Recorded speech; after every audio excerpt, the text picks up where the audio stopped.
কেউ যেন না আসে। আর তাড়াতাড়ি সিসিও ইউনিটকে নিয়ে যাও। একটা মিনিট সময় নষ্ট করা যাবে না। একজন নার্স এসে আটকে দেয় তনয়াকে। আরে কি করছেন? ওদিকে যাওয়া যাবে না, রোগীর অবস্থা ভালো না। তনয়া নার্সকে পাশ কাটিয়ে যেতে নিলে নার্স হাতে ধরে আটকে নেয়।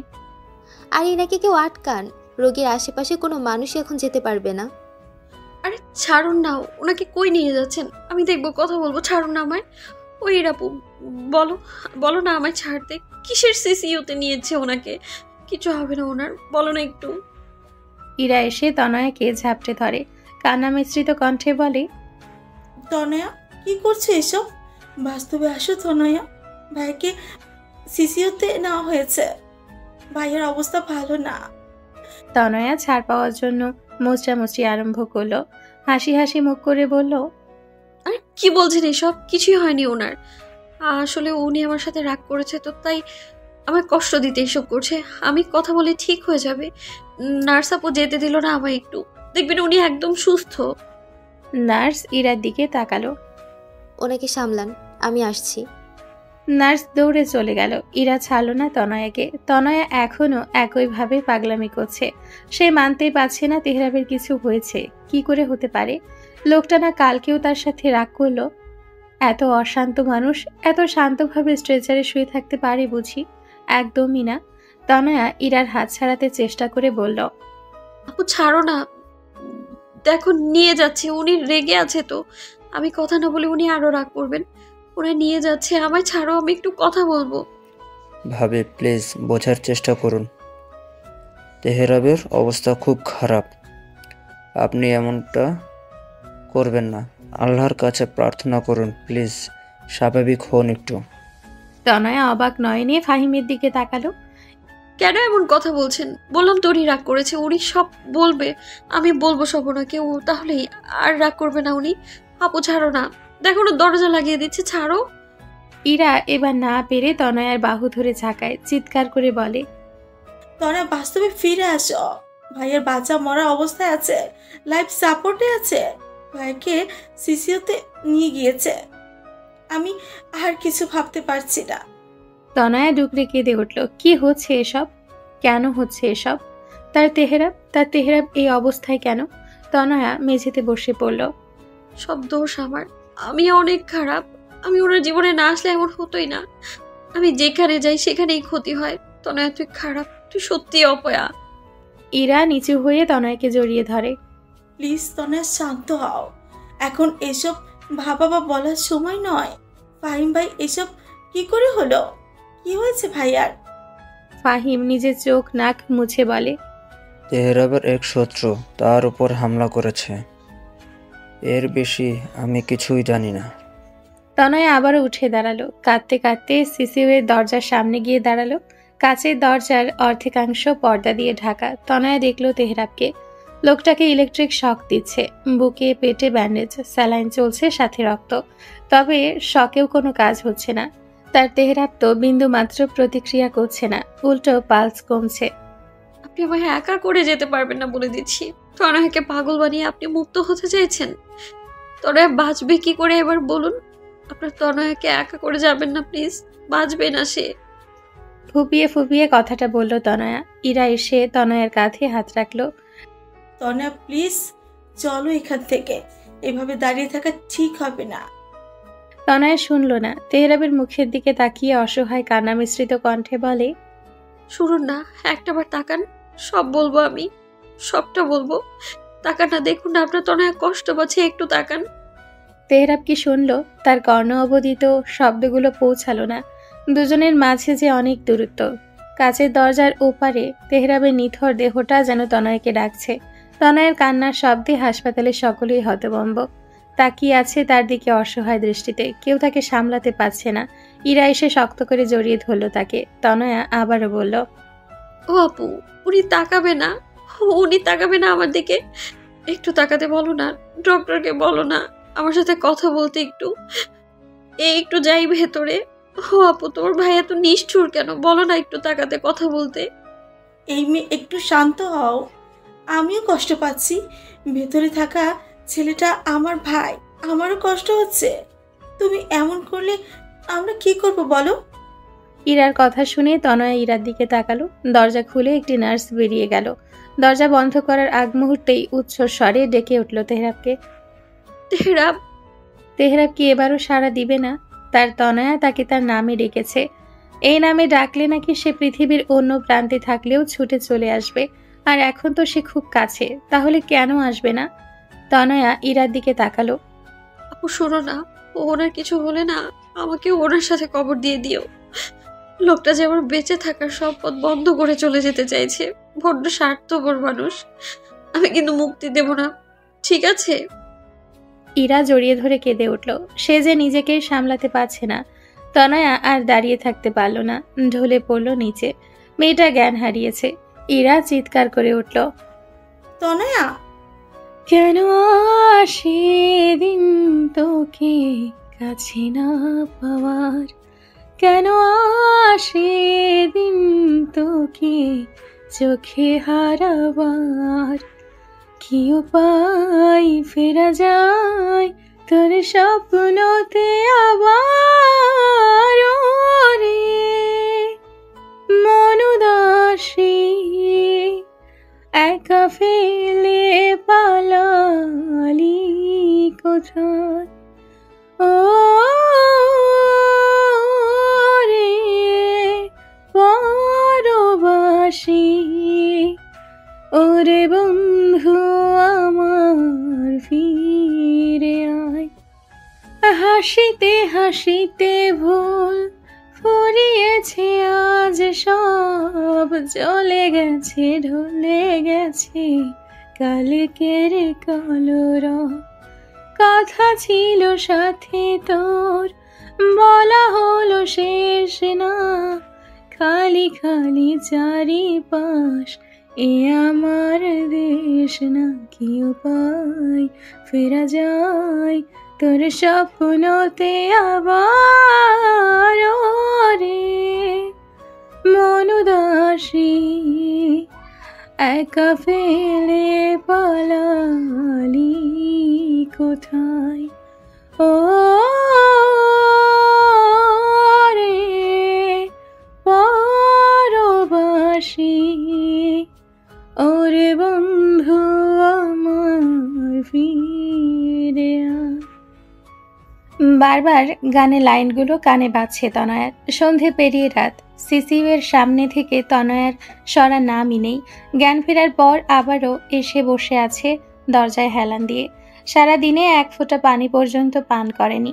তানিয়া, তাসলিমা সহ কত লোক এলো গেল, খাওয়ার জন্য জোর করলো, কিন্তু তনয়া সে যে মূর্তির মতো একই জায়গায় বসে আছে, না বলছে কথা, না কিছু খাচ্ছে। তাসলিমাও এতটা সময় হাসপাতালেই ছিল। ইরা সবেমাত্র জোর করে বাড়িতে নিয়ে গেল। ইউসুফ আর শফিক বসে আছে বেঞ্চে। কেন হচ্ছে এসব? সে তো নিজের মেয়েটার দিকেই তাকাতে পারছে না। আর তেহরাব জ্ঞানহীনভাবে শুয়ে আছে। ডাক্তার কিচ্ছু বলছে না। তানিয়া নিজেকে স্বাভাবিক করে তনয়ের সামনে গিয়ে বসলো। তনয়ের মাথায় হাত রেখে বলল, এভাবে চললে তো তুইও অসুস্থ হয়ে পড়বি তনয়া। কিছু খেয়ে নে, একটু কিছু। তনয়া কিছু বলল না, তাকিয়ে রইল অনুভূতি শূন্য দৃষ্টিতে। তানিয়াও যে মেয়ের আর জামাইয়ের এহেন অবস্থা দেখতে পাচ্ছে না। এমন সময় দুজন ডাক্তার সহ ফাহিম এগিয়ে আসলো সিসিউয়ের দিকে। তনয়া উঠে দাঁড়ালো। ডাক্তার দুটো ভেতরে যেতেই তনয়া ফাহিমের সামনে গিয়ে দাঁড়ালো। উনি বাঁচবেন তো? তনয়ার কণ্ঠ আশ্চর্য রকম শীতল। ফাহিমের ভেতরে ধক করে উঠল। ফাহিম চোখ নামিয়ে নিল। বাঁচবে, তেহরাবকে বেঁচে থাকতেই হবে। তুমি এবার বাড়ি যাও, আমরা আছি তো এখানে। তনয়া হাসে, মাথা ঘুরিয়ে কেবিনের ভেতরে তাকায়। কিচ্ছু দেখা যাচ্ছে না। বাড়ি? কোন বাড়ি? আমার স্বামী যেখানে নেই সেটা আমার বাড়ি নয়। ওই তো উনি, আমি ওখানেই থাকবো। ফাহিম আর কিছু বলল না, চলে গেল ইউসুফদের কাছে। আঙ্কেল, আপনিও চলে যান, আমি আছি তো এখানে।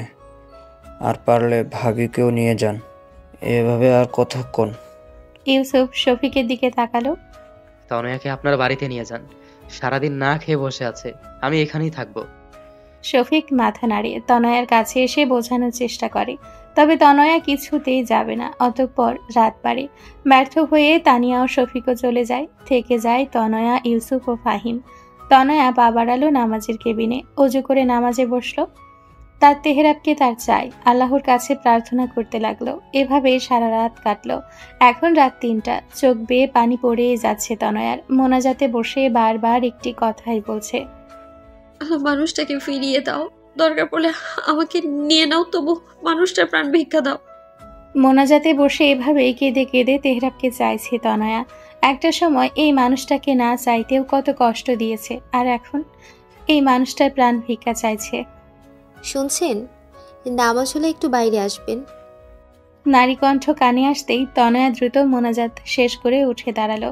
পেছনে তাকিয়ে দেখলো একটি নার্স। তনয়ার গলা শুকিয়ে আসছে, ভয় করছে তার। তেহরাব ঠিক আছে তো? শরীর কাঁপছে, তার ওপর সারাদিন কিচ্ছুটি পেটে পড়েনি, শরীর দুর্বল। তনয়া বেরিয়ে আসলো, নার্সের সামনে দাঁড়ালো। উনি ঠিক আছেন তো?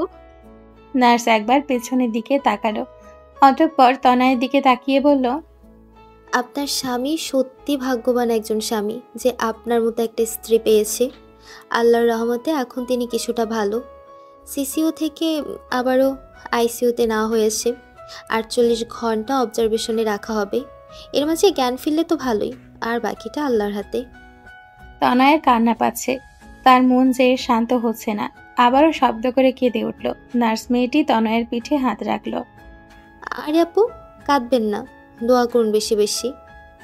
তনয়া কান্না মিশ্রিত কণ্ঠে নার্সকে বলল, একবার দেখা করতে দেবেন প্লিজ, শুধু একবার। আমার হাতে তো কিছু না, স্যারদের বলতে হবে। তবে মনে হয় না অনুমতি দেবে। তনয়া নিজের চোখের পানি মুছে নিল। একটু দেখুন না, একটাবার শুধু। নার্সরা স্মিত হাসে। আচ্ছা আসুন, দেখছি। তনয়া নার্সের পিছু পিছু আসে। নার্সটি ভেতরে চলে গেল। তনয়া বাইরে দাঁড়িয়েছিল। প্রচুর মাথা ব্যথা করছে তার উপর পেটের ব্যথা। ঠোঁট কামড়ে নিজেকে সামলে রেখেছে সে। মিনিট ৫ পর নার্সটি আবারও বেরিয়ে আসলো, সাথে ভেতরে থাকা দুজন ডাক্তারও। ডাক্তার দুটি নিজেদের মাঝে কথা বলতে বলতে প্রস্থান করলো। নার্সটি এসে তনয়ার সামনে দাঁড়ালো। অনেক কষ্টে স্যার অনুমতি দিয়েছে, তবে আপনাকে দূর থেকেই দেখতে হবে। কাছে যেতে বা কথা বলতে পারবেন না। তনয়া দ্রুত মাথা নাড়ায়। দূর থেকে দেখবো, তবুও যেতে দিন। নার্সটি তনয়াকে নিয়ে ভেতরে আসে। বেডে শুয়ে আছে তেহরাব, বুকে পেটে ব্যান্ডেজ, মুখে অক্সিজেন মাস্ক, হাতে স্যালাইন ও রক্তের সূচ গাঁথা, আরও কত রকমের যন্ত্রপাতি। বুকটা ধক করে উঠল তনয়ার। লোকটা কতটা কষ্ট পাচ্ছে। দূর থেকে মন ভরছে না তনয়ার। অসহায় দৃষ্টিতে তাকালো নার্সের দিকে। একটু কাছে যাই আপু, প্লিজ। নার্স দীর্ঘশ্বাস ফেলল। মেয়েটার কান্নাকাটি দেখে নিজেরই খারাপ লাগছে নার্সের। যান, তবে প্লিজ ধরবেন না। তনয়া কিছু না বলেই তেহরাবের কাছে গিয়ে দাঁড়ালো। আলতো করে হাত রাখলো তেহরাবের মাথায়। এলোমেলো চুলগুলোকে স্পর্শ করলো। নিজের চোখ থেকে দুফোঁটা পানি গড়িয়ে পড়লো তেহরাবের চোখে। তেহরাবের চোখের পাতা যেন নড়ে উঠল। তনয়া অস্থির হয়ে পড়ল। দ্রুত নার্সের দিকে তাকালো। আপু, উনি নড়ছে, উনি নড়ছে। নার্স দৌড়ে আসে। সত্যিই তেহরাবের আঙ্গুল নড়ছে, পালস রেটও দ্রুত চলছে। বুঝতে পারল না নার্সটি। দ্রুত বাইরে বেরিয়ে গেল ডাক্তারদের ডাকতে। তনয়া হাঁটু গেড়ে বসলো। তেহরাবের হাতটা শক্ত করে ধরে কাঁদতে কাঁদতে বলল, শুনছেন কি হলো আপনার? তাকান না একটু, শুনুন না তেহরাব, তাকান প্লিজ। তেহরাব কেমন করছে। তনয়া ভয় পেয়ে যাচ্ছে, কান্নার গতিও বৃদ্ধি পাচ্ছে। হঠাৎ তনয়া অনুভব করলো তেহরাবের হাতের মাঝে থাকা তার হাতটা চাপা পড়ছে। তনয়া তাকালো সেদিকে। তেহরাব শক্ত করে চেপে ধরেছে তনয়ার হাত। এমন সময় কেবিনে প্রবেশ করলো ডাক্তার। আপনি বাইরে যান, নার্স ওনাকে নিয়ে যান। নার্স এসে তনয়ার হাত ধরলো। বাইরে চলুন আপু, আসুন। তনয়া নড়ল না, তাকিয়ে রইল তেহরাবের মুখের দিকে। ডাক্তার অক্সিজেন মাস্কটা ভালো মতো আবারও বসালো। কি হলো? আপনি বাইরে যান। ডাক্তারের ধমক পর্যন্ত তনয়ার কানে গেল না। সে নিজেও শক্ত করে চেপে ধরল তেহরাবের হাত। বিড়বিড়িয়ে বলল, উনি ঠিক আছে, উনি একদম ঠিক আছে। তনয়ার কথাই যেন ঠিক হলো। ডাক্তার অক্সিজেন মাস্কটা খুলে দিতেই তেহরাবের পালস রেট ঠিক হয়ে গেল। ধীরে ধীরে স্বাভাবিক হয়ে গেল। চোখের পাতা নড়ছে তার। স্ট্রেঞ্জ, এত তাড়াতাড়ি এমনটা হবে ভাবার বাইরে ছিল। উনি এতক্ষণ নিজেই চেষ্টা করেননি, হাল ছেড়ে দিয়েছিলেন। আরেকজন ডাক্তারও একই কথা বলল। আসলে আপনি বাইরে যান, আমরা ওনার আরেকটু পরীক্ষা করব। আই হোপ উনি সুস্থ হয়ে যাবে। তনয়া দুদিকে মাথা নাড়ল। না আমি যাব না, কোথাও যাব না, প্লিজ আমি থাকি। এটা হয় না, আপনি প্লিজ বাইরে যান, আমরা তো খবর জানাবই। তনয়া আরেক নজর তেহরাবের দিকে তাকালো। কি নিষ্পাপ মুখশ্রী। আলতো করে হাতটা ছাড়িয়ে উঠে দাঁড়ালো, চোখের পানি মুছে বেরিয়ে আসলো বাইরে। বাইরে আগে থেকে দাঁড়িয়ে আছে ইউসুফ ও ফাহিম। এই দুটো মানুষও যে পাগলের মতো ঘুরছে। বাবা উনি ভালো হয়ে যাবেন, উনি নড়ছিলেন বাবা। তনয়ার উচ্ছ্বাসিত কণ্ঠস্বর শুনে ইউসুফও কিছুটা ভরসা পায়। ফাহিমের অধরেও হাসি ফুটে ওঠে। আলহামদুলিল্লাহ, আল্লাহ সব ঠিক করে দেবেন। ফাহিমের কথা ইউসুফও মাথা নাড়ে। বাবা আপনি বাড়ি যান, এখন আমি আছি তো। ফাহিম ইউসুফের পিঠে হাত রাখে। হ্যাঁ আঙ্কেল চলুন, আমিও তো আছি। ইউসুফ একবার তাকালো তনয়ার দিকে, আরেকবার ফাহিমের দিকে। বলতে গেলে তিনজনই আজ সারাদিন এখানে, কাকে রেখে কে যাবে। ইউসুফ কিছু বলতে নিবে, তখনই তনয়া বলে, প্লিজ বাবা আমায় যেতে বলবেন না। আপনি আর ফাহিম ভাইয়া বাড়ি যান, আপনারা বাড়ি গিয়ে রেস্ট নিন, আমি ঠিক আছি। ফাহিম বড় করে শ্বাস নিল। সে সত্যিই ক্লান্ত, আর ইউসুফ তো অসুস্থ হয়ে পড়েছিল। ফাহিম মাথা নাড়ে। আচ্ছা তাই হোক, চিন্তা করবেন না, সকালে চলে আসব। আর কিছু দরকার পড়লে কল করবেন। অতঃপর অনিচ্ছার সত্ত্বেও দুজনে পা বাড়ালো। তনয়া বসলো বেঞ্চে, আল্লাহকে ধন্যবাদ জানাতে লাগলো। ধন্যবাদ আল্লাহ, আমার স্বামীকে সুস্থ করে দেওয়ার জন্য অসংখ্য ধন্যবাদ। এখন শুধু জ্ঞান ফেরার অপেক্ষা, রহমত করো আল্লাহ। সকাল 10টা। গোসল করে ওয়াশরুম থেকে বের হয় তনয়া। কিছু সময় আগে বাড়িতে এসেছে তনয়া, তবুও ইরা জোর করে এনেছে। রুমে আসতেই দেখে ইরা খাবার নিয়ে বসে আছে। তনয়া গিয়ে বসে ইরার পাশে। প্রচুর খিদে পেয়েছে তার, তবে খেতে ইচ্ছে করছে না। এখন যদি না খাও তাহলে আর তোমাকে হাসপাতালে যেতে দিব না, তাই বেশি কথা না বলে খাবারটা খাও। তনয়া কিছু বলে না, প্লেটটা হাতে নিয়ে খাবার মুখে দেয়। ইরা তনয়ার দিকে তাকায়। একদিনেই মেয়েটার অবস্থা নাজেহাল। তনয়া অল্প কিছু খেয়ে প্লেটটা রেখে দেয়। হসপিটালে কখন যাবেন? তনয়ার কথায় ইরা আড়ালে দীর্ঘশ্বাস ফেলে।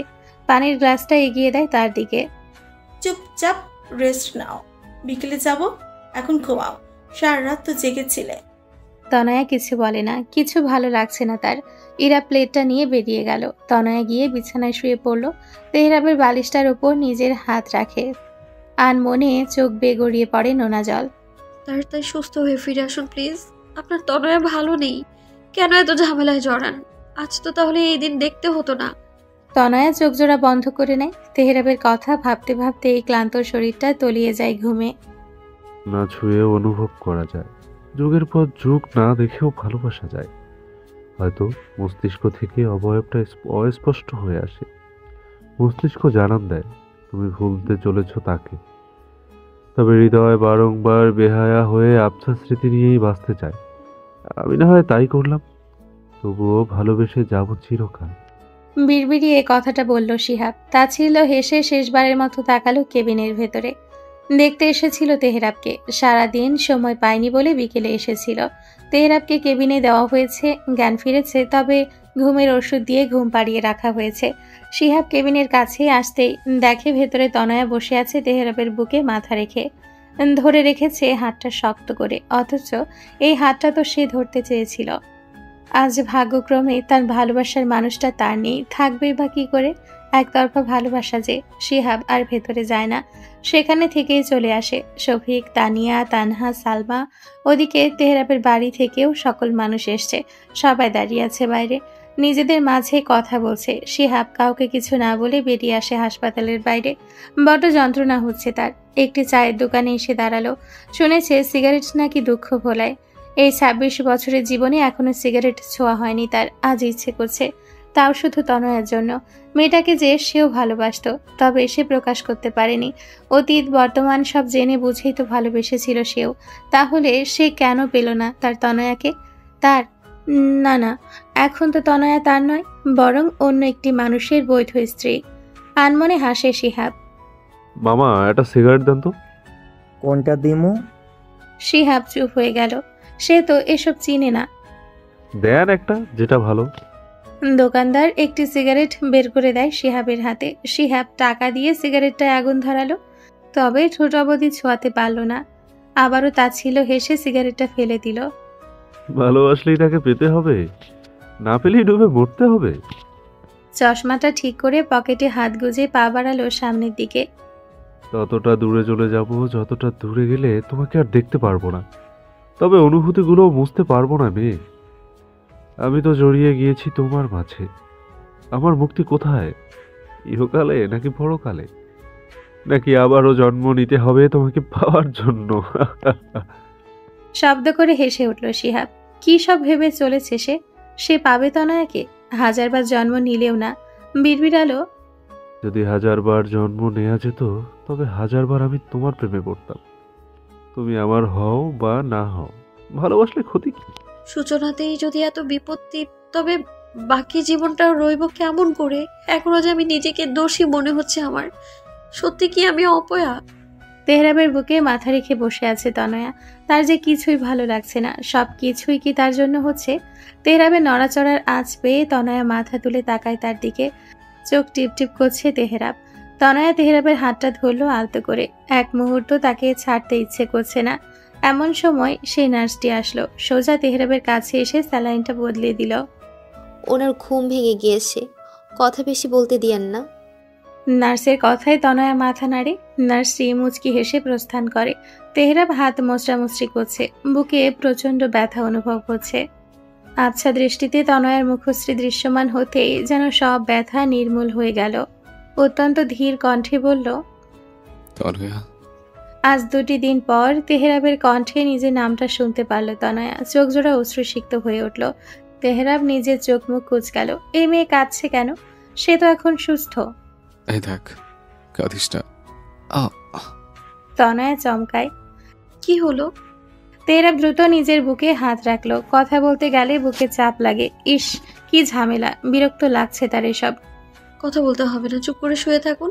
আমি সবাইকে বলছি আপনার সাথে দেখা করে যাবে।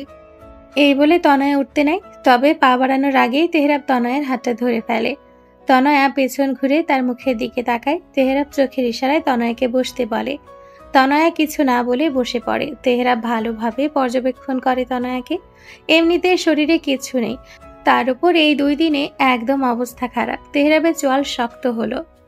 কি অবস্থা করেছিস নিজের? তোকে চেনাই যাচ্ছে না, চোখ দুটো গর্তে চলে গিয়েছে। তনয়া মাথা নিচু করে রাখে, জবাব দেয় না কিছুর। তেহরাব ধীরে ধীরে নিজের হাত নিয়ে যায় তনয়ার গালে, আলতোভাবে স্পর্শ করে বলে, কি ভেবেছিলে মরে যাব? এত সহজে তোকে মুক্ত করে দেব? কখনোই না। তনয়া ছলো ছলো নয়নে তাকায়। এমন একটা সময়েও লোকটা এসব বলছে। আমি চাইও না মুক্তি, সারা জীবন বন্দি করে রাখলেও মুক্তি চাইবো না আমি। তেহরাব মৃদু হাসে। এত ভালোবাসিস? তনয়া তেহরাবের বুকে মাথা রাখে। তেহরাব এক হাতে জড়িয়ে নেয় তাকে। অনেক বেশি, নিজের থেকেও বেশি। এত কেন ভালোবাসিস? আমি মরে গেলে কি হতো? তনয়া তাকায় তেহরাবের চোখের দিকে।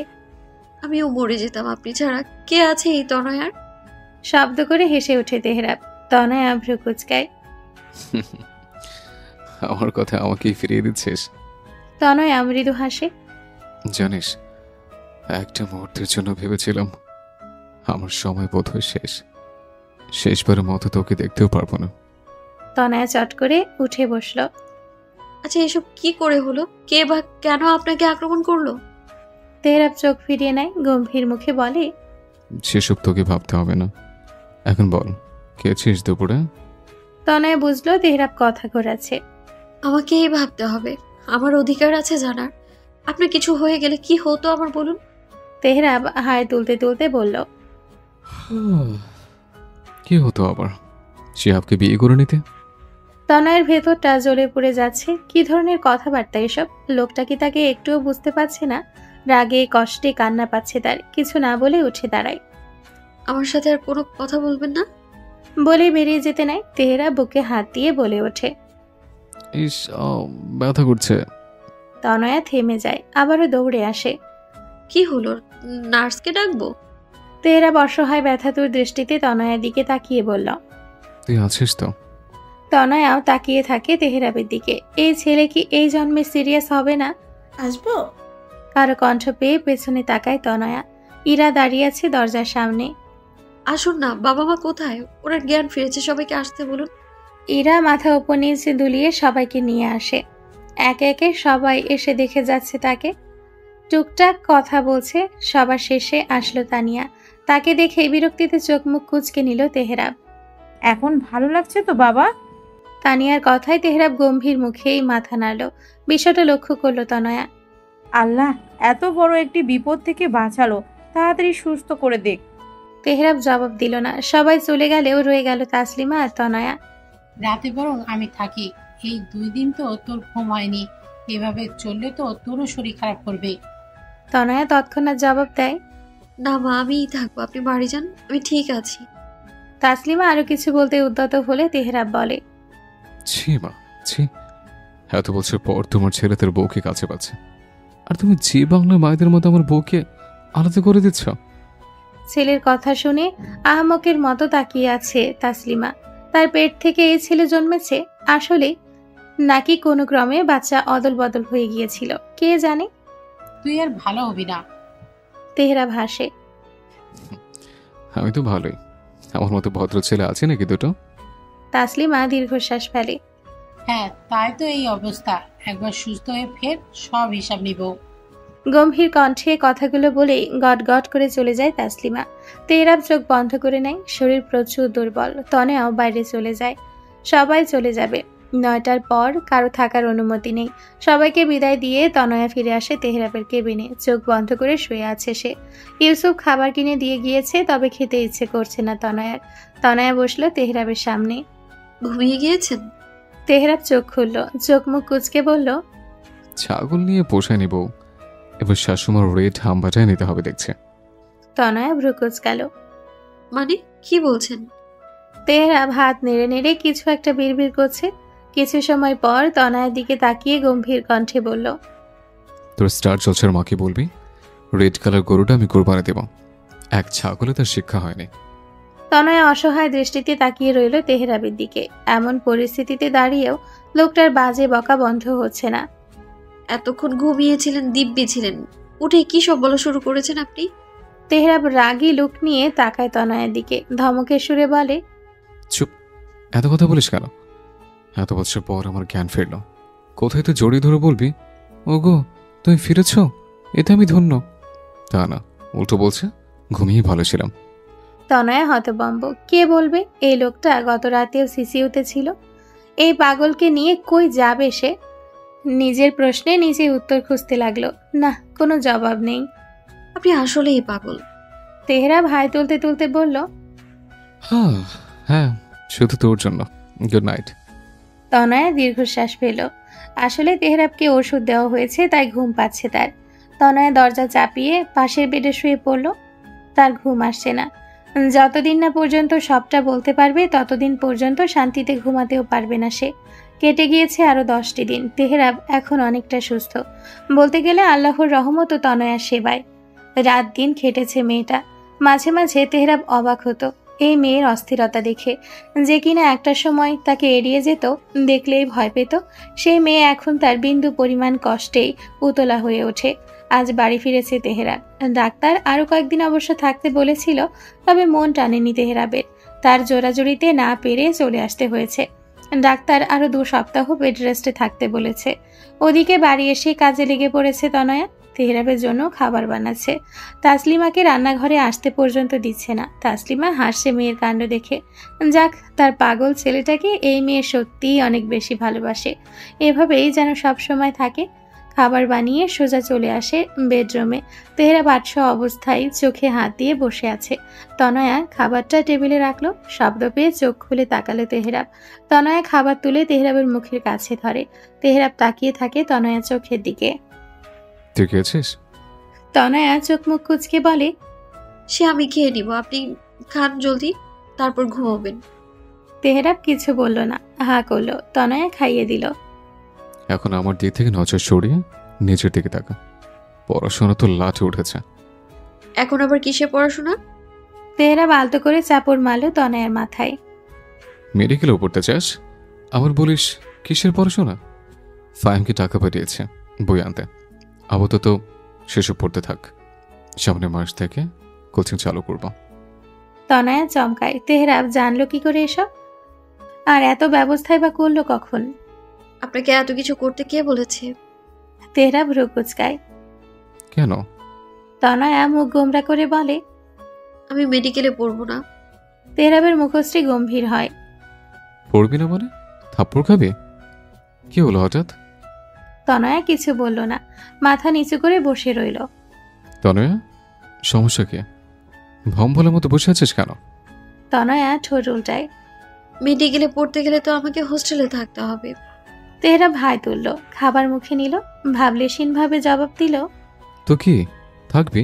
না করেছে নাকি? তনয়া কিছু সময় তাকিয়ে রইল তেহরাবের দিকে, অতঃপর মিনমিনে গলায় বলল, আপনি একা থাকতে পারবেন? তেহরাব কপাল কুচকাল, ধরে ফেলল তনয়ার কথার মানে। হাসি পাচ্ছে তার, তবে হাসি নিয়ন্ত্রণ করে গম্ভীরতা বজায় রেখে বলল, পারবো না কেন? আগে তো একা ছিলাম। তনয়া মাথা নিচু করে বসে রইল। সে নিজেই তো থাকতে পারবে না। বই এনে দিচ্ছে, চুপচাপ পড়বে, বুঝলে? না, আমি পড়বো না, এমনিতে ভার্সিটিতে পড়বো। তেহরাব তীক্ষ্ণ দৃষ্টিতে তাকিয়ে ধমকালো। একটা দিব ধরে, সমস্যা কি তোর? আমি আপনাকে ছেড়ে যেতে পারবো না। দ্রুততর জবাব তনয়ার। এবার তেহরাব শব্দ করে হেসে ফেলে। তনয়া চোখ বন্ধ করে নেয়। তোকে যেতে দিল তো যাবে, আগে চান্স পেয়ে নে, পরে নয় আশেপাশে কোনো ফ্ল্যাটে উঠবো। তনয়া দ্বিতীয় দফায় চমকায়। এটা কি বলছেন? আমার জন্য আপনি নিজ বাড়ি ছাড়বেন? তেহরাব আবার উগ্র কুচকায়। বাড়ি ছাড়লাম কই, আমারও তো কিছু করতে হবে। মেলের কাজগুলো বাড়াবো এবার, সিরিয়াস হতে হবে। ঢাকার থেকে সাপ্লাই বাড়াতে পারলেই হবে। এখন যা, খেয়ে নে, আমি ঘুমাবো। ডাক্তারগুলো কিসের যে ওষুধ দিয়েছে, ঘুমের দুনিয়া অন্ধকার। তনয়া আর কিছু বলে না, প্লেট নিয়ে চলে যায়। তেহরাব শুয়ে পড়ে। হঠাৎ কিছু একটা মনে পড়তেই ফোনটা হাতে নেয়। কল করে নিজের বাবাকে। কল রিসিভ হয়। ওদিকে কি অবস্থা? কেমন আর হবে, টাকা পয়সা দিয়ে বেরিয়ে আসবে। তেহরাব দীর্ঘশ্বাস ফেলে। ভালো লাগছে না। বাংলাদেশের আইন ব্যবস্থা এত নড়বড়ে কেন? দেশটা আর দেশ নেই। ইউসুফ এ নিয়ে কিছু বলল না। যাই হোক, আমি সর্বোচ্চ চেষ্টা করব, বাকিটা আল্লাহর হাতে। আচ্ছা, রাখছি। কল কেটে দেয় তেহরাব। ডুব দেয় সেই অতীতে, আজ থেকে 7 বছর আগে। সেখান থেকে শুরু হয়েছিল এ গল্প। লেখা হয়েছিল একে একে অনেকগুলো জীবনের ভবিতব্য। কেউ পুড়েছে, কেউ পেয়েছে, কেউ আবার হেসেছে মন খুলে। তানহাকে নিয়ে চুপ করে বসে আছে তনয়া। সামনেই তার মা পাগলের মতো কাঁদছে। শুধু তার মা নয়, তাদের সকল আত্মীয়। কারণটা হচ্ছে তার মামার মৃত্যু। আশেপাশে অনেক মানুষ, সাথে পুলিশ ও সাংবাদিক। রহস্যজনকভাবে লেবু খেতে তনয়ার মামার লাশ পাওয়া গিয়েছে। তাও স্বাভাবিক নয়, গলা কাটা, মাথা সম্পূর্ণ আলাদা করা। ইস, বাস্তবেও মানুষ এতটা খারাপ হতে পারে। এখন নিয়ে যাওয়া হবে লাশ কবর দিতে। পোস্টমর্টম করে আজ লাশ দেওয়া হয়েছিল। তানিয়া হাউমাউ করে কাঁদছে। তার মাথায় হাত বুলিয়ে দিচ্ছে মিজো। সম্পর্কে মিজো তানিয়ার মামা বা তনয়ার নানা। মিজো তানিয়ার মাথায় হাত রেখে বলল, একদম চিন্তা করবি না, আমরা আছি তো। কে কি করেছে সব বের করমু, আমি নিজে শাস্তি দিমু। মিজুর কথায় আশ্বাস পায় তানিয়া। মিজু তনয়া ও তানহার কাছে আসে। দুজনেই ভয় পেয়ে আছে। তোরা চল আমার সাথে। তানহা তনয়াকে খুব ভালোবাসে মিজো, নিজের নানার মতোই। প্রতিবার আসলেই তাদের বাড়িতেই বেশি থাকা হয় দুজনের। মিজোর হাত ধরে দুজনে তাদের বাড়ি আসে দুপুরের সময়। বড্ড খিদে পেয়েছে দুজনেরই। মিজো নিজের ছেলের বউকে ডেকে ওদের খাবার দেয়। নানু, মামাকে কে মেরেছে? তনয়ার কথায় মিজো দীর্ঘশ্বাস ফেলে। জানি না বোন, যেই মারুক খুঁজে বের করব। তনয়া আর কথা বলে না। সবে 4র্থ শ্রেণীতে উঠেছে। তেমন একটা বোধ শক্তি তার নেই, তবে প্রচুর চঞ্চল মেয়ে। সারাদিন টোটো করা, কথা বলাই তনয়ার কাজ। সারাটা দিন মিজোর বাড়িতেই কাটে দুজনের। এখানে থাকতেই তাদের ভালো লাগে। ছাদে উঠে বসে আছে। হঠাৎ কিছু একটা শব্দ পেয়ে উকি দিয়ে নিচে তাকায় তনয়া। এই দিকটা পচা পুকুর, কেউ যায় না, কিন্তু বর্তমানে একটি ছেলে বসে বসে কিছু একটা খাচ্ছে। ছেলেটাকে তনয়া চিনে। মাহিম ভাইয়া, তুমি ওখানে কি করছো? তনয়ার কণ্ঠ পেয়ে মাহিম মাথা উঁচু করে উপরে তাকায়। ঝাপসা দৃষ্টিতে তনয়াকে দেখে মৃদু হাসে। উঠে দাঁড়িয়ে ক্ষেতের দিকে যেতে যেতে বলে, চল আখের খেতে যাই। তনয়া কিছু বলে না। মাহিম একাই চলে যায়। তনয়া নিচে এসে দেখে তানহা একাই বাড়ি চলে গেছে আগে। তনয়া কিছু না ভেবে মাহিমের পিছু নেয়। মাহিমও যে তাকে নিজের ভাইয়ের মতো ভালোবাসে। আখের ক্ষেতটা তনয়ার নানার, অনেক জায়গা সম্পত্তির মালিক তিনি, তাই শত্রুরও অভাব নেই। আখ খাবে? মাহিমের কথায় ওপর নিচ মাথা নাড়ে তনয়া। মাহিম মেশিন ঘর খুলে কাঁচি নিয়ে আখ কেটে আনে, ধরিয়ে দেয় তনয়ার হাতে। তনয়া কিছু না বলে একটা নিয়ে চলে যেতে নিলে মাহিম খপ করে তনয়ার হাত ধরে ফেলে। তনয়া চমকায়। কি হয়েছে মাহিম ভাইয়া? আমি বাড়ি যাব মাহিম ভাইয়া। মাহিম কিছু না বলে এদিক ওদিক তাকায়। নেশায় টাল হয়ে আছে ছেলেটা, মাত্রই নেশা করেছে, আর এখন নেশা চেপেছে বাচ্চা মেয়েটার দিকে। কিছু না বলে তনয়াকে নিয়ে মেশিন ঘরে নিয়ে আসে, লাগিয়ে দেয় দরজা। তনয়া ভয় পেয়ে যায়, আর কিছু বলার সুযোগটাও দেয় না মাহিম। তনয়াকে ধাক্কা মেরে নিচে ফেলে দেয়। ছোট্ট বাচ্চাটির ওপর নিজের খায়েশ মেটাতে ব্যস্ত হয়ে পড়ে মাহিম। তনয়ার কি দোষ? মেয়েটার চিৎকার আহাজারি কি কারো কানে যাচ্ছে না? ছটফট করতে করতে একসময় জ্ঞান হারায় তনয়া। ঠিক এমন সময় দরজা ভেঙে প্রবেশ করে একটি ছেলে। অবাক দৃষ্টিতে মাহিমের দিকে তাকাতেই মাহিম দ্রুত উঠে নিজের পোশাক পরতে থাকে। মাহিম একবার তনয়ার রক্তাক্ত দেহের দিকে তাকিয়ে শুকনো ঢোক গিলে তাকায় সামনে থাকা ছেলেটার দিকে। আমি আমি বিশ্বাস কর, ইচ্ছে করে করিনি। তেরাপ কাউকে বলিস না, মেরে ফেলবে ভাই। হ্যাঁ, ছেলেটা আর কেউ নয়, স্বয়ং তেহরাব, যার দৃষ্টি বাচ্চা মেয়েটির দিকে। চোখ খিচে বন্ধ করে নিল তেহরাব, অগ্নি দৃষ্টিতে তাকালো মাহিমের দিকে। তুই এতটা খারাপ মাহিম? এই ছোট্ট একটা বাচ্চা মেয়ের সাথে তুই কিনা, ছি। মাহিম দৌড়ে তেহরাবের কাছে আসে। প্লিজ ভাই, কাউকে বলিস না, আমার ভুল হয়ে গেছে, আমি সত্যি। আর কিছু বলার আগেই তেহরাব মাহিমের গালে সজোরে একটা চড় মারে। তুই মানুষ, একবার দেখ বাচ্চাটার দিকে, ছি। আমি এক্ষুনি সবাইকে ডাকবো। মাহিম তেহরাবের পা ধরে বসে পড়ে। তোর পায়ে পড়ে, আব্বা আমাকে মেরে ফেলবে একদম। প্লিজ এমন করিস না, বললাম তো ভুল হয়েছে। আমার ভাবতেও খারাপ লাগছে যে তুই আমার বন্ধু, ছি।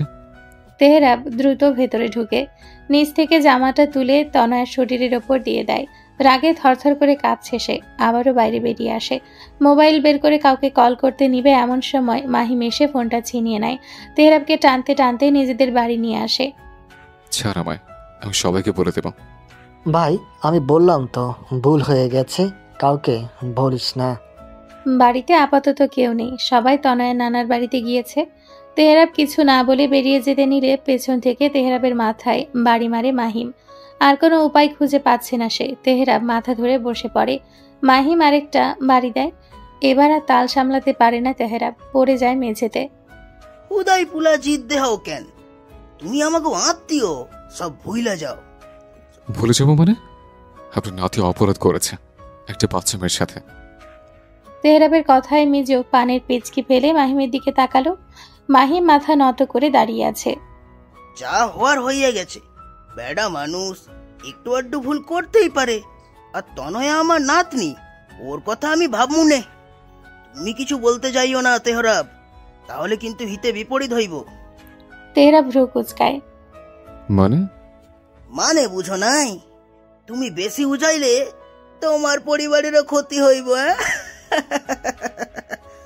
সুতরাং তুমি সব ভুইলা যাও, কিছুই দেহ নাই, জানো না মনে করো ওই সময় তুমি অন্ধ আছিলা। তেহরাব রেগে যায়, উঠে দাঁড়ায় বিছানা থেকে। আমি ভয় পাই না, আপনার নাতি ভুল করেছে, একটা জীবন নষ্ট করেছে, আর আপনি এখানে প্রশ্রয় দিচ্ছেন। তেহরাব, এত বড় গোলা আমি পছন্দ করি না। বেশি বার বাড়লে তোমার আর তোমার আব্বার অবস্থা হইব তনয়ার মামার মতো। আরে ওই শালাও এমন উজাইছে, তাই চুপচাপ বাড়ি যাও, বুঝলে? তেহরাব চমকায়। তনয়কে সে চিনে না, তবে কাল যে খুন হলো সেটা তো মিজুর ভাগ্নে। মানে আপনি আপনার ভাগটাকে মেরেছেন? মিজু হাসলো। হয় মারছি, তাই বলতেছি চুপ থাকো। আর তনয়ারে লয় যা করার কর্মুনে, দরকার পড়লে মাইমের লগে বিয়া দিয়া দিমুনে। এখন সোজা বাড়ি যাও বাচ্চা, বুঝলে? তেহরাব থ মেরে দাঁড়িয়ে থাকে। এই মানুষগুলোকে সে কতই না ভালো ভেবেছিল, আর আজ সকল মুখোশ উন্মোচন হয়ে গেল। এতটা জঘন্য এরা, অপরাধ করে এত বড় মুখ করে আবার বলছে। তেহরাবের চোখের সামনে ভাসছে তনয়ের মুখশ্রী। বাচ্চা মেয়েটি জীবনটা নষ্ট করে দিল, এখন বলছে মাহিমের সাথে বিয়ে দিবে। ছি! বেরিয়ে আসে তেহরাব, মাথা কাজ করছে না। এই লোকগুলো মারাত্মক খারাপ, জঘন্য। সেদিনের পর তনয়ের সকল তথ্য বের করে তেহরাব। জানতে পারে পাশের গ্রামেরই মেয়ে। আর তনয়া, মেয়েটি সেদিন জানে বেঁচে গেলেও মানসিকভাবে সেদিন মরে গিয়েছিল। চঞ্চল তনয়া আর চঞ্চলতা প্রকাশ করতে পারেনি, যেতে পারেনি মানুষের সামনে। আর মাহিম, তাকে 2 দিনও জেলে রাখতে পারেনি। না বিচার হয়েছিল তনয়ার মামার খুনের। সবই টাকার কাছে বিক্রি। তেহরাবের মায়া লাগতো। সেদিনের ঘটনাটা ভুলতে পারতো না। কেমন দম বন্ধ হয়ে আসতো। মনে হতো তার জন্যই মাহিম শাস্তি পেল না, ন্যায় বিচার পেল না বাচ্চা মেয়েটি। মায়া বা কোনো এক কারণে মাঝে মধ্যেই দূর থেকে তনয়াকে দেখে চলে আসতো, তাও স্কুলে। এভাবেই বছর 3 কাটে। তেহরাব বুঝতে পারে এই মায়া থেকেই তার মনে অনুভূতির জন্ম। তনয়ের ভয়ার্ত মুখশ্রী বারবার সেদিনের কথা ভাবায় তেহরাবকে। নিজের অনুভূতির সাথে পরিচিত হওয়ার পরেই তেহরাব বন্দি করে মাহিমকে। শাস্তি না দিলে যে শান্তি পেত না। ক্লাস 4 থেকে 8 পর্যন্ত তনয় স্কুলে আসতো মায়ের সাথে। কোনোদিন মাথা তুলে তাকায়ও না। আর তেহরাব দূর থেকে দেখত, ভালোবাসত, সব সময় নজরে নজরে রাখত। একটি ছেলেও আশেপাশে ঘেঁষতে পারত না তনয়ার। ক্লাস 9-এ ওঠার পর প্রথম তেহরাব তনয়ার সাথে কথা বলে, তাও স্কুলের সভাপতি ছেলে হিসেবে। তারপর থেকে আস্তে ধীরে বিরক্ত করে হোক বা যেভাবেই তনয়কে নিয়ে আসে স্বাভাবিক জীবনে। এমনকি কলেজে ভর্তি হওয়ার আবেদনও তেহরাব ইচ্ছে করে মহিলা কলেজে আগে দিয়েছিল। কতগুলো বছর, 8-9 বছর তো হবেই। এই মেয়েটাকে সে নিজেই আগলে রেখেছে। সব কিছুই যে তার জানা, অথচ বোকা মেয়ে ভেবেছে সত্যিটা জানলে তেহরাব তাকে ছেড়ে যাবে। যেখানে সবটা জেনে সাক্ষী হয়ে পাগলের মতো চেয়ে গেছে সে। অতীত থেকে বেরিয়ে আসে তেহরাব। বিষাক্ত অতীত সে আর ভাবতে চায় না। তবে মিজু আর মাহিমকে তার শাস্তি দেওয়া বাকি। যা করার এবার সেই করবে। শুনুন। তেহরাব চমকায়, পাশ ফিরে দেখে তনয়া দাঁড়িয়ে আছে। মুচকি হেসে বলে, বল। তনয়া দরজা লাগিয়ে এসছে। বিষয়টা নজরে পড়তেই ভ্রুজোড়া কুঁচকে নিল সে। উঠে বসলো বিছানায়। তনয়াও বসলো। একটা ইম্পর্টেন্ট বিষয় বলার আছে আমার। তেহরাব তনয়ের মুখের দিকে তাকালো। কেমন হাঁসফাঁস করছে, হাত কচলাচ্ছে। কি হয়েছে? এত হেজিটেট ফিল করছিস কেন? যা বলার স্পষ্ট বল। তনয়ের চোখ জোড়া বন্ধ করে নিল। শরীর, গলা সব কাঁপছে তার। আসলে আমি জানি না আপনি কেমন রিয়াক্ট করবেন বা এইসব শোনার পর আদৌ আমায় ভালোবাসবেন কিনা। তবে আমি সত্যিটা আর লুকোতে চাই না। যা বলার স্পষ্ট বল। তেহরাবের গম্ভীর কণ্ঠ। তনয়ের তো এক্ষুনি কান্না পাচ্ছে। চোখ বন্ধ করে ওড়না খামচে ধরল। বড় করে শ্বাস নিয়ে বলল, আসলে আমি মানে আমার মা হওয়ার সম্ভাবনা একদম কম। হয়তো মা হতেও পারবো না আমি। তো তেহরাবের এমন জবাব বা প্রতিক্রিয়া মোটেও আশা করেনি তনয়া। চোখ খুলে অবাক নয়নে তাকালো তেহরাবের চোখের দিকে। তেহরাব ভাবলিশ ভাবে বসে আছে। এসব কোনো সিরিয়াস কথা হলো? আমি তো ভেবেছিলাম তুই বলবি আপনার মতো রোগী নিয়ে সংসার করতে পারবো না, তাই তো হাতটা প্রস্তুত রাখছিলাম, গালে লাগিয়ে দিতাম। তনয়া কিং কর্তব্য বিমূঢ়ের ন্যায় তাকিয়ে থাকে তেহরাবের দিকে। আপনি কি ভাবছেন আমি মজা করছি? আমি সত্যি বলছি, আমার মা হওয়ার সম্ভাবনা কম নেই বললেই চলে। আর সেদিন শিহাবের সাথে আমি হসপিটালে এর জন্যই গিয়েছিলাম। তুমি বিশ্বাস করুন, আমি তাকে যেতে বলিনি, মা জোর করে পাঠিয়েছে। মা ভেবেছিল আপনাকে বলে আপনি আমায় ছেড়ে দেবেন, তাই সবটা লুকিয়ে যেতে বলেছিল। কিন্তু আমি আর আপনার কাছ থেকে লুকোতে চাই না এইসব। তেহরাব কানে নিল না, হাই তুলতে তুলতে বলল, হ্যাঁ, এখনো পুরনো প্যাচাল। নতুন কোনো খবর থাকলে বল। তনয় উঠে দাঁড়ায়। তেহরাব কি তার কথা সিরিয়াস নিচ্ছে না? আমি সিরিয়াসলি বলছি। তেহরাব চোখ উল্টে তাকালো। আমি না করলাম কই? তাহলে এমন কেন রিয়েক্ট করছেন? তো কেমন করব? তনয়ের এবার কান্না পাচ্ছে। এর বদলে তেহরাব তাকে বকলেও তার শান্তি লাগতো। এমন বিহেভ কেন করছে? শোন তনয়া, আল্লাহ যা চাইবে তাই হবে। সে যদি বাচ্চা দেয় তবে দেবে। এখানে তোর আমার সমস্যা থাক বা না থাক, তাই সব নিয়ে মাথা ঘামাস না। এখন আমার মাথাটা টিপে দে। তনয় নিশ্চুপ। এত সহজভাবে সবটা বলে দিল। বিষয়টা কি তবে এতটাই সহজ ছিল, নাকি তেহরাবের দৃষ্টিভঙ্গি সহজভাবে নিয়েছে? আমি যে ধর্ষিতা তা জানেন? তনয়ের বুক ধুকপুক করছে। এবার হয়তো তেহরাব কোনো রিয়াক্ট করবে, কিন্তু না, এবারেও কোনো রিয়াক্ট করলো না, উল্টো বিরক্তিকর কণ্ঠে বলে উঠল, বারে ডালা বন্ধ করতো। আমি জানতে চেয়েছি অতীতে কি হয়েছে। যা ইচ্ছা হোক, আমার জানার প্রয়োজন নেই। তুই আমার বর্তমান আর তুই ভবিষ্যৎ। তাই বর্তমান ও ভবিষ্যৎ নিয়ে কিছু বলা থাকলে বল। তনয়ের চোখ বেয়ে গড়িয়ে পড়ল নোনা পানি। লোকটা এতটা সহজভাবে নিল সবটা, এত ভালোবাসে কেন? তনয় দৌড়ে গিয়ে জাপটে ধরল তেহরাবকে, শব্দ করে কেঁদে উঠল। এত ভালো কেন বাসেন? অন্য কেউ হলে তো আমায় এত করে বের করে দিত বাড়ি থেকে। আমাকে অন্য কারোর সাথে তুলনা কেন দিচ্ছিস? তুলনা জিনিসটা অপছন্দনীয়। তেহরাব একজনে, আর সে আমি। তেহরাবের গম্ভীর কণ্ঠ। তনয়া আরো শক্ত করে ধরে রাখলো। ভালোবাসি, অনেক অনেক অনেক ভালোবাসি তেহরাব। তনয়ের কান্না মিশ্রিত কণ্ঠস্বরে ভালোবাসি কথাটি শুনে মৃদু হাসল তেহরাব, নিজেও শক্ত করে ধরল। তুই আমার অতীত, বর্তমান, ভবিষ্যৎ সব মিলিয়ে তুই আমার। আরে তেহরাব, সব মিলিয়ে তোকে চেয়েছে এবং অবশেষে পেয়েছে। তুই আমার জীবনে সেই হাওয়াই মেঠাই যা ছোঁয়ার আগে মিলিয়ে যায়, তবে ধরতে পারলে সব মিশ্রত্ব গ্রহণ করা যায়। তুই আমার হাওয়াই মেঠাই, আমার এলোকেশে ভালোবাসে। বই খাতা কি ঘরে সাজিয়ে রাখার জন্য কিনে দিয়েছে? মেডিকেলে চান্স না পেলে বাপের বাড়ি দিয়ে আসবো। তেহরাবের রাগান্বিত কণ্ঠস্বরকে উপেক্ষা করে তনয়া বিছানায় এসে শুয়ে পড়ল। কাঁথা মুড়ি দিতেই তেহরাব ধমকে ওঠে। তনয়া, কথা কানে যাচ্ছে না? আমার হাত দুটো কিন্তু পুরোপুরি ভালো। মার খাওয়ার আগে পড়তে বস। তনয়া তেহরাবের দিকে তাকিয়ে মুখ ভেঙায়। আপনিও ঘুমাতো, ঘুম পাচ্ছে আমার। তুই এতটা ভাওতাবাজি কবে থেকে শুরু করলি তনয়া? আগে তো এমন ছিল না। তোর তো পড়াশোনা ছাড়া আর কোনো ধ্যান জ্ঞানে ছিল না। তনয়া চোখ বন্ধ রেখেই বলে। তখন তো আর বিবাহিত ছিলাম না, তাই ভাওতাবাজি করতে পারিনি। তেহরাব আশ্চর্য হয়ে তাকিয়ে থাকে। এই মেয়ে একটু ভয় পাচ্ছে না তাকে? তুই আমাকে ভয় পাস না? এত পরিবর্তন? তনয়া এবার চোখ খুলে চোখ মুখ কুচকে বলে, আমি আপনাকে ভয় পেতে যাব কোন দুঃখে? আপনার উচিত আমাকে ভয় পাওয়া। তেহরাব কপাল কুচকায়। কি বললি তুই? তনয়া মুখ ভেঙিয়ে বলে, এখন থেকে আমার কথা মতো চলবেন, বুঝলেন? ঘুমান এখন, আমার ঘুম পাচ্ছে। তেহরাব হতভম্ব। হঠাৎ কি হলো এই মেয়ের? তুই ঠিক আছিস? জ্বর আসেনি তো? তেহরাব তনয়ের কপালে হাত দেয়। না, শরীর ঠিক আছে। তাহলে এই মেয়ের মতিভ্রম হলো কি করে? তনয়া, শেষবারের মতো বলছে, সিরিয়াসলি তোকে মেডিকেলে চান্স পেতেই হবে। নাটক কম করে ওঠ এবং পড়তে বস। নাও ফাস্ট। তেহরাবের গম্ভীর কণ্ঠ। এবার আর শুয়ে থাকতে পারল না তনয়া। তারই ভুল হয়েছে মেডিকেলে পড়ার কথা বলে। ঠোঁট উল্টে তেহরাবের দিকে তাকাতেই তেহরাব দীর্ঘশ্বাস ফেলে বলল, তোর স্বপ্ন তুই পূরণ কর। আমি চাই না আমাদের বৈবাহিক সম্পর্কের নাম ধরে কেউ বলুক তোর স্বপ্ন নষ্ট হয়েছে। তনয়া মাথা নিচু করে দাঁড়িয়ে থাকে। এত পাওয়া তো তার সহ্য হচ্ছে না। একটু কম ভালোবাসলে কি ক্ষতি হয়? একটু কম গুরুত্ব দিলে কি বা হয়? এই ভালোবাসা যদি কোনোদিন কমে যায় তখন তো বাঁচতে পারবে না। ভয় হয় তনয়ার। সময় কখনো থেমে থাকে না। দেখতে দেখতে আজ তেহরাব তনয়ার বৈবাহিক সম্পর্কে 4 মাস। আজ রেজাল্ট দিয়েছে এইচএসসি পরীক্ষার। তবে নেট ডাউন হয়ে আছে। ড্রয়িং রুমে ল্যাপটপ নিয়ে বসে এ নিয়ে 4 বার চেষ্টা করলো তেহরাব। তার পেছনে দাঁড়িয়ে নখ কামড়াচ্ছে তনয়া। বুকের ভেতরটা ধুকপুক করছে। রেজাল্ট কেমন হবে? ভালো নাকি খারাপ? সাথে বসে আছে ইরা ও তাসলিমা।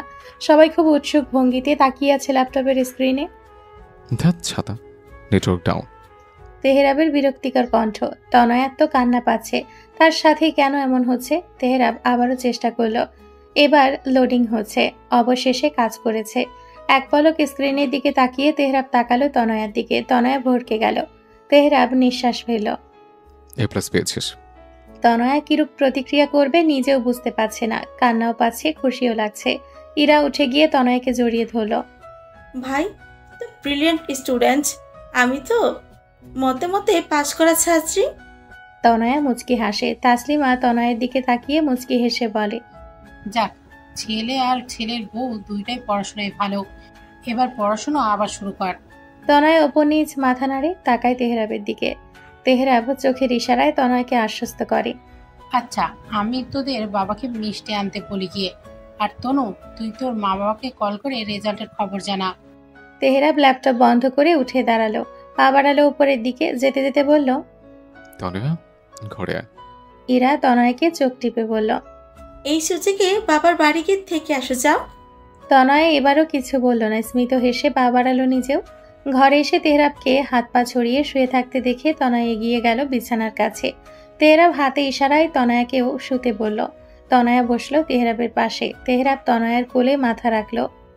না গেলে হয় না? তনয়া তেহরাবের চুলে হাত বুলিয়ে দেয়। তনয় স্মিত হেসে জবাব দিল, এই 2 মাসে আমাকে একটা দিনও থাকতে দেননি। আমারও তো মা বাবার সাথে সময় কাটাতে ইচ্ছে করে।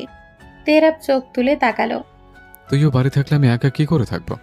তনয়া ভ্রু কুঁচকালো। এই এক কথা বলে বলে দুটো মাস থাকতে দেননি আপনি আমায়। দিন গিয়ে দিন আসা, আমার বুঝি থাকতে ইচ্ছে করে না। তেহরাব ঠোঁট উল্টায়। আমারও যে তোকে ছাড়তে ইচ্ছে করে না। ইচ্ছে করে বুকে জড়িয়ে রাখি, মিশিয়ে রাখি নিজের মাঝে। শূন্য শূন্য লাগে। তনয়া মৃদু হেসে তেহরাবের কপাল থেকে চুল সরিয়ে আলতো করে ঠোঁট ছোঁয়ায়।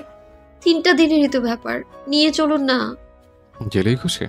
তনয়া উপর নিচ মাথা নাড়ে। তেহরাব চোখ বন্ধ করে জড়িয়ে ধরে। কাল যাব। এখন আমাকে একটা কবিতা শোনা। তনয়া ভ্রু কুঁচকায়। সে কবিতা শোনাবে? আমি পারি না, ছাড়ুন এখন। আম্মু আব্বুকে কল করে জানাতে হবে। তেহরাব দীর্ঘশ্বাস ফেলল। এমন কেন করিস? কাল তো চলেই যাবে, এখন একটু কাছে থাক। অসহায় মুখ করে কথাটা বলে তেহরাব। তনয়া হাসবে নাকি কাঁদবে, যেন সারা জীবনের জন্য চলে যাচ্ছে এমন ভাবে বলছে। আমি কি একদম চলে যাচ্ছি? আপনি এভাবে ইমোশনাল ব্ল্যাকমেল করা বন্ধ করবেন কবে? তেহরাব তনয়ার হাত টেনে নিজের কাছে আনে, হিসিয়ে বলে, যেদিন পৃথিবী থেকে মুছে যাবে তেহরাবের নাম। চুপ থাকুন তো, আমি যাচ্ছি। তনয়া চলে যায়। বাবাকে কল করে, রেজাল্টের কথা বলে। শফিক মহা খুশি হবেই বা না কেন, তার মেয়ে তার মুখ উজ্জ্বল করেছে। তো এখন কি করব? আমি জানি না। এত কিছু পরেও মেয়ের শাস্তি পাবে না। আর মাহিম? ইউসুফ দীর্ঘশ্বাস ফেলল। কাগজপত্র সব ঠিকঠাক করতে করতে বলল, জানি না, টাকার কাছে সব বিক্রি হয়ে যাচ্ছে। মামলা কোর্ট অবধি পৌঁছানোর আগে সব ক্লোজড।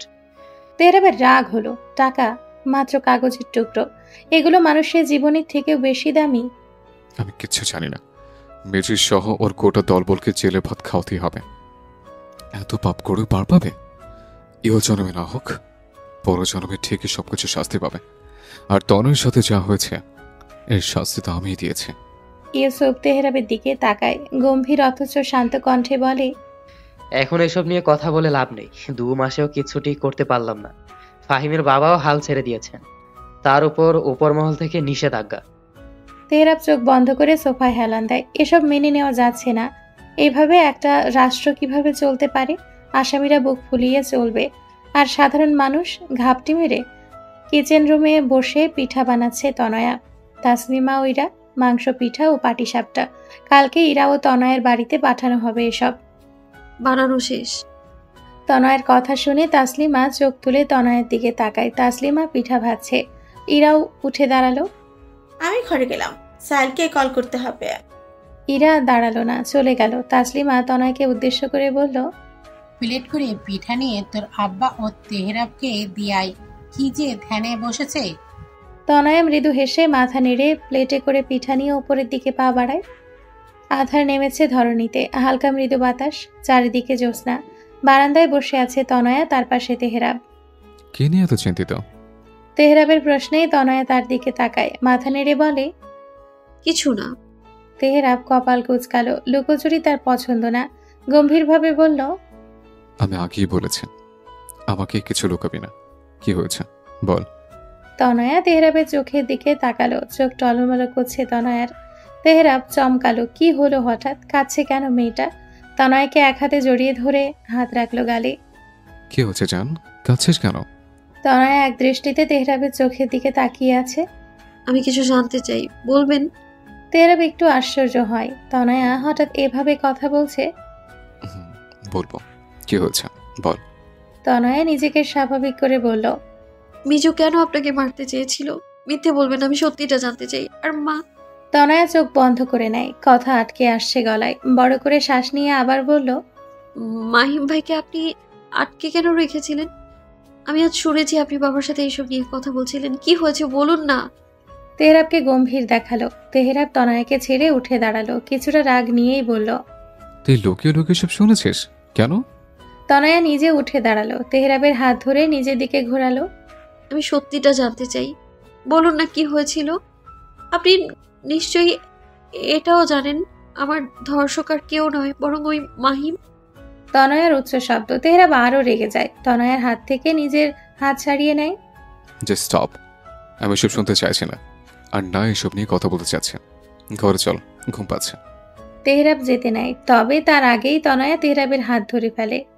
আপনি যদি আমায় না বলেন আমি আর কোনোদিনও আপনার কাছে আসবো না। আমি জানি এসবের পেছনে কোনো না কোনোভাবে জড়িত আমি। কেন লুকাচ্ছেন বলুন না। তেহরাব অগ্নি দৃষ্টিতে তনয়ার দিকে তাকায়। তনয়ার হাত টেনে নিজের সামনে দাঁড় করায়। তনয়ার গাল চেপে ধরে বাঁকা হেসে হিসিয়ে বলে, ওয়াও, তুই আমাকে ভয় দেখাচ্ছিস? তুই আসবি না আমার কাছে? তুই আসবি না মানে? তুই এখনো যেতেই পারবি না। এই তেহরাব তোকে যেতে দেবে না। তনয়া তেহরাবকে ধাক্কা দেয়। কেন বলছেন না সত্যিটা? বলুন না, কেন মিজু আপনায় মারতে চেয়েছিল? এর কারণ কি আমি? বলুন না। তেহরাবের মেজাজ খারাপ হচ্ছে। এখন কথা বাড়ালে সে নিজের রাগটাকে নিয়ন্ত্রণ করতে পারবে না, তাই তেহরাব চলে গেল ঘরে। তনয়াও পিছু পিছু আসলো। আপনি যদি না বলেন তাহলে আমি সত্যি চলে যাব। কোথায় যাব আমি জানি না। আমি অনেক দূরে চলে যাব। আমি চাই না আমার জন্য আপনি বিপদে পড়েন। তেহরাব তনয়ার গাল চেপে ধরে, রাগে গজগজ করতে করতে বলে, মেরে কেটে রেখে দেব। আমাকে ছেড়ে যাওয়ার ভয় দেখাস? একদম টুকরো টুকরো করে ফেলবো। তনয়া ব্যথা পাচ্ছে, তবে এই মুহূর্তে তার প্রদর্শন করতে চাইছে না। কেন এমন করছেন? আমি জানতে চাই সবটা। বলুন না প্লিজ। তেহরাব কিছু না বলে তনয়াকে ছেড়ে বিছানায় বসলো। পানির গ্লাসটা হাতে নিয়ে ঢকঢক করে শেষ করলো। মাথা ঠান্ডা রাখতে হবে তাকে। তনয়া তেহরাবের মুখোমুখি এসে দাঁড়ালো। কেন কিছু বলছেন না? এখন তো আপনিই লুকাচ্ছেন আমার কাছে। তেহরাব তীক্ষ্ণ দৃষ্টিতে তাকালো তনয়া চোখের দিকে। তনয়া বুকের ভেতর অস্থিরতা কাজ করছে। সবকিছু জেনে তোর কাজ নেই। এখন খেয়ে দিয়ে ঘুমা, কাল বাড়ি নিয়ে যাব। আর একটা কথা জিজ্ঞেস করবি না। তেহরাবের শীতল গম্ভীর কণ্ঠ। তনয়ার এবার নিজেরও রাগ হচ্ছে, বিষয়টা তাকে নিয়ে, অথচ তাকে লুকানো হচ্ছে। আপনি বলবেন না? তেহরাব শুধু এক পলক তাকালো তনয়ার দিকে। তনয়ার ঠোঁট কাঁপছে, হয়তো এক্ষুনি কেঁদে ফেলবে। সত্যি চলে যাব বলে দিচ্ছি। তেহরাবের একই দৃষ্টি এখনো। তনয়া এবার সত্যিই কেঁদে ফেলল। চোখ বেয়ে গড়িয়ে পড়লো পানি দ্বিতীয় দফায়। কেন এমন করছেন? আমি এইসব আর নিতে পারছি না। সবটা বলে দিলেই তো হয়। নিজেকে দোষী মনে হয় আমার। এবারও কোনো প্রতিক্রিয়া করলো না তেহরাব, হাত মুষ্টিবদ্ধ করে বসে রইল।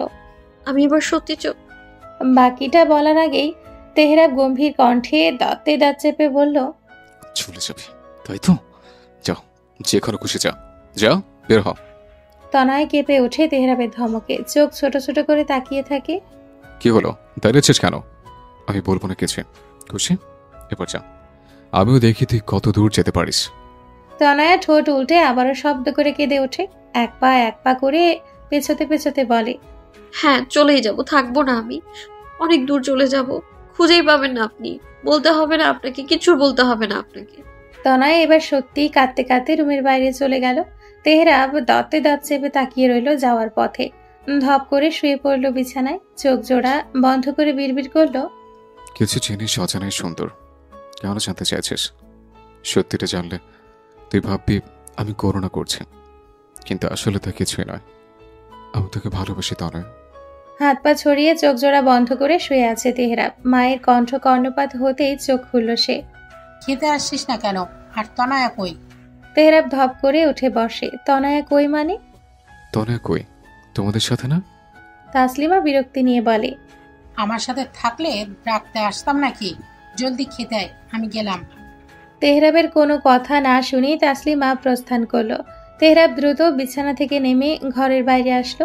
তনয়া যে বাড়ির বাইরে যাবে না তা ভালো মতোই জানা তেহরাবের। হয়তো অভিমান করে বাড়ির কোথাও একটা বসে আছে। তেহরাব স্টাডি রুমে আসলো। না, তনয়া তো এখানে নেই। কিছু না ভেবেই ছাদে পা বাড়ালো তেহরাব। গেটের সামনে এসে থেমে গেল। হ্যাঁ, মেয়েটা এখানেই চুপ করে বসে আছে দোলনায়। তেহরাব লম্বা একটা শ্বাস নিল। এক পা করে এগিয়ে গেল তনয়ের কাছে। নিঃশব্দে বসলো তনয়ের পাশে। তনয়া ফিরে তাকালো না। খেতে চল। তেহরাবের শান্ত কণ্ঠ, তবে তনয়ার পাশ থেকে কোনো জবাব মিলল না। তেহরাব তনয়ের মুখের দিকে তাকায়। তখন ওভাবে না বললেও হতো, মেয়েটাকে কষ্ট দিয়ে যে সেও ভালো থাকতে পারে না। সরি, এবার চল। তেহরাব তনয়ের হাত ধরতে তনয়া হাত ছাড়িয়ে উঠে দাঁড়ালো। শান্ত স্বরে বলল, প্লিজ যান, প্লিজ, কথা বলতে চাই না আমি। তেহরাবও উঠে দাঁড়ালো। এগোতে নিলে তনয়া নিজেই দুপা পিছিয়ে যায়। চোখ বন্ধ করে কঠোরভাবে বলে, প্লিজ আপনি যান। তেহরাব অসহায় দৃষ্টিতে তাকিয়ে রইল। কণ্ঠ খাদে নামিয়ে বলল, আমার কথাটা শোন, বোঝার। তনয়া এবার চোখ খুলল, গম্ভীর ও উত্তেজিত কণ্ঠে বলে উঠল, শুনতে চাই না, আমি কিচ্ছু শুনতে চাই না। দয়া করছেন আমায়, ভালোবাসেন, ভালোবাসলে কিছুই লুকাতেন না। আসলে আপনি দয়া করছেন আমায়, করুণা করছেন, চাই না আমি আপনার এই দয়া। চলে যান আপনি। তেহরাবের রাগটা আবারও বেড়ে যাচ্ছে। এদিক ওদিক ঘাড় বাঁকিয়ে নিজেকে স্বাভাবিক রাখার চেষ্টা করে। তনয়ার হাত ধরে যেতে নিয়ে বলে, নিচে চল। তনয়া এবারও দাঁড়িয়ে যায়, কোনো রকম হাতটা ছাড়িয়ে নিয়ে বলে, যাব না আমি, আমাকে থাকতে দিন আমার মতো। কেউ ভালোবাসে না আমায়, দয়া করে সবাই, করুণা করে সবাই। চাই না আমি কারো করুণা। আমি বোকা, আমি চুপচাপ, আমার হাজারটা দোষ, তাই তো সবাই সবটা লুকিয়ে যায়, এড়িয়ে যায়, দয়া দেখায়। লাগবে না আমার, চলে যান আপনি। তনয়ার কান্না মিশ্রিত কণ্ঠ। তেহরাবের রাগও লাগছে, খারাপও লাগছে, তবুও নিজেকে শান্ত রাখার যথাসম্ভব চেষ্টা করছে সে। বড় করে শ্বাস নিয়ে তনয়ার বাহু ধরে নিজের কাছে নিয়ে আসে। রাখিয়ে দিস না তনয়, আমি তোকে ভালোবাসি কিনা সেটা তুই ভালো করে জানিস। কেন জেদ করে এসে বলছিস? আমার ভালোবাসাকে অপমান করছিস? তনয়া ধাক্কা দিল তেহরাবের বুকে, তবে ছাড়াতে পারল না নিজেকে। কাঁদতে কাঁদতে বলল, অপমান? আমি অপমান করছি? ছাড়ুন আমাকে। আপনিও ভালোবাসেন না আমাকে। আমার মাও জানেন আমাকে কিছুই বলতো না। বাড়িতে উৎসব হোক, অনুষ্ঠান হোক, মেহমান আসুক, কখনোই বলতো না আমায়। অথচ তানহাকে বলতো। আমাকে কেউ কিচ্ছু বলতো না, বাবাও বলতো না, কেউ গুরুত্বই দিত না। আমার মতামত, আমার চাওয়া, ভালো লাগা, খারাপ লাগা নিয়ে কেউ ভাবেইনি কখনো। জোর করে চাপিয়ে দিয়েছে সব, আমিও মেনে নিয়েছি। কিন্তু বিশ্বাস করুন তনয়া ক্লান্ত, আর নিতে পারছে না সে। আপনিও ভালোবাসেন না আমায়। কেউ নেই আমার, সবার কাছেই আমি গুরুত্বহীন, কেউ নেই আমার। নিজের মতো কেঁদে চলেছে তনয়া, হুঁশ হারিয়ে যা তা বলে চলেছে। অথচ তেহরাব বিন্দু পরিমাণ রাখছে না, উল্টো তনয়ার অজান্তেই তাকে বুকের সাথে মিশিয়ে নিয়েছে। তেহরাবেরও কষ্ট হচ্ছে, তার চোখেও জল। তবে তা কি কারো নজরে পড়েছে? না তো। আড়ালে সেও কষ্ট পাচ্ছে।